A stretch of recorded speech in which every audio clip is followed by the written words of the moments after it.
पर इजरायल और ईरान के युद्ध में अगर अमेरिका कूदा तो इस युद्ध का विस्तार हो सकता है, क्योंकि ईरान के उस देश से करीबी संबंध है जिससे अमेरिका भी डरता है, और वो देश है नॉर्थ कोरिया। उत्तर कोरिया ने ईरान पर इजरायल के हमले की निंदा की है। उसका कहना है कि इजरायल पूरी दुनिया और मध्य पूर्व की शांति और सुरक्षा के लिए खतरा है। उत्तर कोरिया ने कहा है कि इजरायल मिडिल ईस्ट की शांति के लिए कैंसर और दुनिया की शांति सुरक्षा को बर्बाद करने वाला मुख्य अपराधी है। किम जोंग उन ने अमेरिका और यूरोपीय देशों को भी चेतावनी दी है।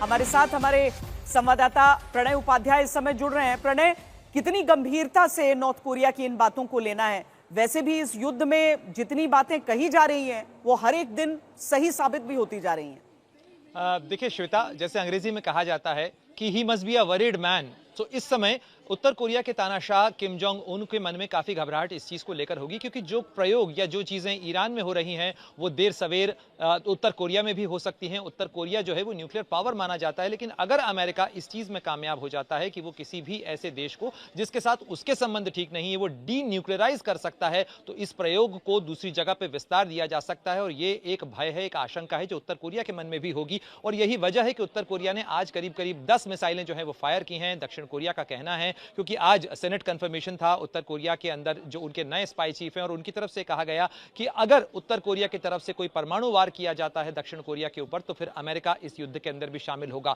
ये विस्तार और ये सारी बातें श्वेता इसलिए भी हो रही हैं खासतौर पर क्योंकि उत्तर कोरिया का एक इतिहास रहा है ईरान के सहयोग करने का। 80 से लेकर 88 के 1980 से 1988 के बीच में जब ईरान इराक की लड़ाई चल रही थी, तब उस दौरान उत्तर कोरिया ने सैन्य सप्लाई या जो हथियारों की सप्लाई है वो ईरान को की थी। साथ ही इस समय उत्तर कोरिया जो है वो रूस को सैन्य सप्लाई कर रहा है, और ईरान भी जो है उसके शाहिद ड्रोन जो है वो रूस को दिए जा रहे हैं यूक्रेन के खिलाफ लड़ाई में। तो इस एक्सिस के अंदर कहीं ना कहीं उत्तर कोरिया के मन में भी इस बात की चिंता जरूर होगी, लेकिन साथ ही दुनिया के मन में इस चीज की घबराहट हो सकती है कि अगर इसके साथ साथ एक और मोर्चा कोरियन पेनिनसुला पे खुला तो यह दुनिया के लिए एक और युद्ध की आहट होगी अगर उत्तर कोरिया इस तरीके की कोई चीज करता है, क्योंकि वहां से अमेरिका की दूरी भी ज्यादा नहीं है, साथ ही उत्तर कोरिया के पास में परमाणु हथियार भी हैं और मिसाइलें भी। वाकई, और विश्व युद्ध होता ही क्या है?